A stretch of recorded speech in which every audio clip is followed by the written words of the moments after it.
Sunod, mga kababayan. Katulad dito, ano yan Ken? Si Argo, si Jack Aragota. Ano ba to? Sir Jack Aragota. Oh, katulad niyan, Sal ni Marcoleta, 'di ba? Oh, hindi accurate. Ito sunod mga kababayan. Ano yung sunod Ken? Dito tayo kay Sir Jack Bingot. Ang sabi ni Sir Jack, mga kababayan, ganito. Ito po yung post niya. Ayan, nakita nyo mga kababayan, Sir Jack. Oh, basahin ko lang ha. Sabi niya, Katoliko ako ha. Katoliko ako ha. Pero, daig pa tayo na ang hawi nilang himahan, saan ba na po tayong abumoy hamin? Pinang bumuking ba ni Pawing? Naintindihan nyo ba mga kababayan? Yun ang sabi ni Sir Jack Argota. Ulitin ko. Kahuling ko ako. Pero ang dami tayong na-impact tayong ng INH. Ang dami nilang simbahan, saan ba nahuhunta yung abumoy namin? Pinangmumuking mani-paning? Ayan po ang sabi niya. Ulitin ko, ayusin ko na lang. Katoliko ako ha, pero ang daig pa tayo ng INC. Ang dami nilang simbahan. Saan ba napunta abuloy namin? Pinangbubuking ba ni Fading? Pinangbubuking ba daw ni Father? Yung abuloy. Ganito yan mga kababayan. Naniniwala po ba kayo na si Sir Jack Argota ay nagsisimba? Mga kababayan, naniniwala po ba kayo na itong si DDS vlogger na Jack Argota nagsisimba? Paki-comment po, yes or no.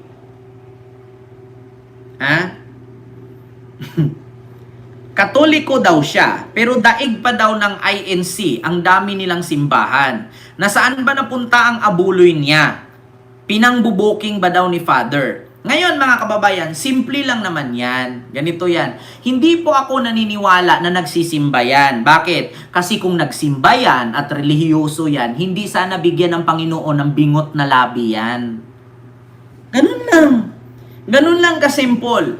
Kung ikaw ay makadiyos, kung ikaw ay relihiyoso, hindi ka bigyan ng bingot ng uso. Bakit ka biningot ng Panginoon? Kasi pakialamero ka. Bakit ka binigyan ng ganyang hitsura? Kasi mapanggutya ka. Di ba? Kaya ka nga nabingot ang tanong ngayon, saan daw napunta ang abuloy nila? Magkano ba yung inabuloy mo? At saang simbahan ka nagsisimba? Pwede naman tanungin yan Saang simbahan ka nagsisimba para makita ka ng mga sakristan, or di kaya ng pare, or di kaya ng tawag doon, empleyado ng kumbento, kung nakikita ka talaga nilang palasimba ka. Ngayon, mga kababayan, sabi niya, daig pa daw ang INC or Iglesia ni Cristo, ang daming simbahan. So, hindi daw kailangan tanungin kung saan napunta ang abuloy. So, ito, meron akong basahin, mga kababayan. Ganito po kasi yan. Ito po, Jack, ito ang sagot dyan. Saan napunta ang abuloy? Ganito yan. The largest charitable institution by measurement, asset versus spending. But the Catholic Church is widely cited as the world's biggest private charity by reach and service schools, hospitals, shelters, among foundation, the Novo Nordisk Foundation, Bill and Melinda Gates Foundation, and Tata Trust, consistently ranked highest by endorsement asset, while major global NGOs like the Red Cross, Save the Children, and World Vision lead in operational. Diba? So ngayon mga kababayan, gusto ko lang ibalik kay Argo Bingot, na DDS vlogger na kahit nahihirapan na nga magsalita, lakas pa rin manira. Hindi mo ba alam, marami pong mga pinapaaral ang Katoliko na mga estudyante. Marami din pong mga tinulungan ang Katolikong simbahan ng mga charitable or charity. Iba't ibang lugar. Hindi mo man yan makita araw-araw kasi hindi naman nila tinitilibize. punta ka ng simbahan sa Quiapo. Araw-araw may nagdo-donate, araw-araw din silang nagpapa-feeding, nagpapakain. At take note, ilan ang mga pinapaaral. Tignan mo sa Cebu, ako mismo nakapag-aral ako sa Cebu, sa baya sa mga madre at sa mga pare. Nasa kumbento, marami po silang naigawa. Meron pa nga napatayo mga hospitals yan, may mga schools, may mga universities pa yan. 'Di ba? Ang tanong ko ngayon, kasi kinumpare niya ang INC, may mga scholar din ba ang INC? Alam mo, sa totoo lang, argota, 'di ba? Huwag mong pag-initan yung Catholic or anumang relihiyon yan. Huwag mong pag-initan yung mga tawag doon, relihiyon. Ang pag-initan mo kung paano ka ginawa ng magulang mo, kung ganyan ang hitsura ng nguso mo at bakit nahirapan ka magsalita. 'Di ba? Huwag mong pag-initan yung simbahan. Ang pag-initan mo yung magulang mo kung ba't ka pinanganak na ganyan. Kaya, alam mo sa totoo lang, kaya deserve mong maganyan eh. Bakit? Bingot ka na nga, pakialamero ka pa. Hindi na nga maintindihan yung sinasabi mo, nangingialam ka pa. Sabi pa nga niya doon kay pare, yung sa pare na nag-file ng complaint kay Sara sa ombudsman, kasama nila Cielo, yung nakaraan. Yung civil group, society. Sabi niya, hindi lahat ng demonyo na may sungay. Yung iba nakasuot daw ng puti na may kwintas na cross. Alam niyo, sa totoo lang, kung demonyo si Father na nag-file ng plunder laban kay Sara sa ombudsman, ano ka, santo? Ikaw na namumuna kay Father, santo? Walang santong bingot, oy. Hindi ka tanggap-tanggap, ang bingot gawing santo. Tandaan mo yan. Maskin nga anak mo, ikahiya ka eh. Alam mo, sa totoo lang, Jack Argota, kung hindi ka lang vlogger, ikinahiya ka na ng asawa mo. Ang tanong, may asawa ka ba? 'Di ba? Walang santong bingot. Kung makabanlait ka sa mga pari na ganyan-ganyan, buhay mo. Buhay mo ang atupagin mo.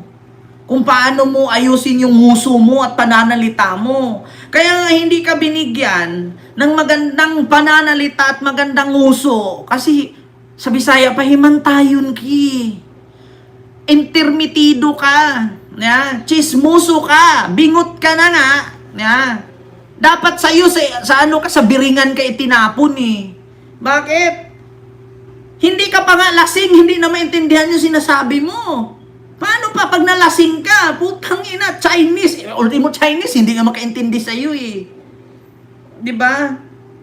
Alam nyo kayo mga DDS, kung sino man ang may payroll dito kay Argota, isa lang masasabi ko, patawa ka. 'Di ba? Hindi mo ba alam, Sir Jack Argota, hindi mo ba alam, kinuha ka lang diyan, para gawing katatawanan. Magkukontent ka, hindi ka naintindihan. Alam mo, yung viewers mo nahihirapan na umintindi sa'yo. Nag-aantay lang na may i-type kang i-post. Pero kung nagsalita ka, hindi sila nakakuha ng aral sa sinasabi mo. Alam mo, nakuha nila? Natatawa sila. Kahit real talk na ang sinabi mo, kahit totoo na ang sinabi mo, hindi sila mapigilang hindi tumawa. Bakit? Mga kababayan, tignan natin. Tignan natin si Sir Jack. Tignan natin Sir Jack. Ito. Sa lahat ng mga vlog mo, kahit totoo man ang mga sinasabi mo, ito. Ang kwento ng apat na kupal. So walang laking ito, sa nakakulay blue. Ito, isko mo rin ito dati. Okay? Tapos anti-Marcos din. Meron ako school hat nito. Pero na ni Marcos na yun. Okay? Kita nyo? Imbes na maniwala ang tao sa kwento mo, hindi sila naniniwala. Bakit? Natatawa sila. Totoo yan. Di ba? Hindi sila naniniwala sa content mo. Natatawa sila. Bakit? Kahit magsabi ka dyan ng katotohanan or kahit mag-witness ka sa isang kaso, matatawa sa'yo. Magigilty yung wiwitnessan mo. Bakit? Matatawa sa'yo eh. Mahirap magkuha ng witness na bingot. Kasi di ba kailangan seryoso ka doon? Kasi pag ngumiti ka, magigilty ka eh. Di ba? Kahit dalhin ka sa Korte Suprema, sa totoo lang, hindi ka papaniwalaan, matatawa sa iyo yung piskal eh. O di kaya yung mahistrado. Kasi bingot ka nga. 'Di ba? Kahit anong gawin mong paliwanag, kahit anong gawin mo diyang maganda para sa sarili mo, pero natatawa kami sa iyo. Walang kwenta. Ginawa ka, alam mo yung para kang puppet. 'Di ba? Diyos ko, simbahan tinirada mo, pare tinira mo. Do you think perfecto ka? Kung ako yung pare na tinira mo, pati si Bini Abante, di ba binira mo? Kung ako si Bini Abante, isa lang sasabihin ko, paano mo papaniwalaan, ibingot nga? Di ba? Di ka ba nahihiya? Alam mo, sa totoo lang, wag mong gamitin yung pagiging PWD mo para kumita ka. Alam ko na payroll ka rin. 'Di ba? Huwag mong gamitin yung kapansanan mo para pagkakitaan mo, tanga. Darating ang panahon, darating ang panahon pag lumaki, kung may anak ka, lumaki yung mga anak mo, ikakahiya ka nila. Ikakahiya ka nila, sa totoo lang. Kung ngayon may anak ka, grade 1, grade 2, grade 3, grade 4, grade 5, pag nakita ng mga kaklase nila na ang tatay nila bingot, anong sasabihin? Tatay mo bingot. Tatay mo bingot. Hindi ka na nila papupuntahin sa school. Ng anak mo, itatanggi kang magulang. Kasi nabubuli sila eh. Dapat yan, dapat yan ang pangalagaan ninyo. Yan ang pangalagaan. Hindi na nga kayo binigyan ng magandang pananalita, hindi na nga kayo binigyan ng perpektong hitsura, ang lakas nyo pang mamuna. Sa bagay, may kasabihan nga naman, much better na mauna kang mamuna kaysa sa maunahan ka. 'Di ba? Kasi bakit? Pag naunahan ka malala, bingot ka na nga eh. 'Di ba? May kasabihan nga naman, mga moto ng mga yan, moto ng may mga bingot yan. Much better na mauna sila manlait kaysa maunahan sila. Matindi. 'Di ba? Sa totoo lang, tigilan mo yan. Arjo, papasir-sir ka pa, hindi ka naman teacher. Itigil mo yan. Mas natuwa pa kami noong hindi ka pa pumasok sa politika. Yung nagjo-joke-joke ka, di ba? Yung mga patawa-tawa ka, react-react ka sa mga kanta, di ba? Mas natutuwa kami. Pero nung pumasok ka sa politics, walang kwenta. Para kang alam mo yung aso sa kotse, yung gumaganong-ganon. Matatawa ka na lang bigla. Diyos ko naman. Katoliko daw siya. Daig pa daw ang INC, maraming simbahang napatayo. 'Di ba? Pero ang Katoliko daw, saan daw napunta yung ambag niya? Simple lang naman yan, argota. Bingot. Pag nagbigay, huwag mo na hanapin. Kasi kung hahanapin mo kung saan napunta yung ambag mo, ibig sabihin, hindi yun mula sa puso mo. Kaya ka nga nagbigay kasi ginusto mo, tapos hahanapin mo. Hindi naman yung simbahan, hindi naman yan tawag doon, hindi naman yan government. Diba? Kung ayaw mo magbigay, di wag. Diba? Ganun lang kasimple. Pwede mo naman balikan mo yung simbahan, bawiin mo yung abuloy mo. Di ba? Balikan mo yung simbahan kung saan ka nagsimba, bawiin mo. Di ba? Ito may si Kendred TV official. Ayan buksan ko nga. Kung totoo ba to, may chick badge eh. Di ba? Ito, Team Kalingap. Uy, Kendred pala to. May galab shoutout sa'yo. Ikaw nga. Anong sabi ni Kenred? Huy, Dalisay. Sino men si Dalisay? 'Di ba? Ganun lang ka-simple. Bingot ka na nga, nagkaganyan ka pa. Kaya, yun lang, mga kababayan, yung ating reaksyon. Alam nyo, sa totoo lang, no? Mahirap manglait. Pero, kung yung nilait mo ay kalait-lait naman din, deserve. Diba? Ganun yun. Bawiin mo ang offertory mo, piso lang nilagay mo, isipin mo pa yun. Diba?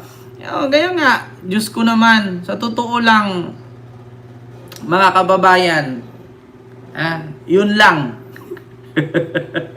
Kung naghanap ka ng abuloy mo, di bawiin mo.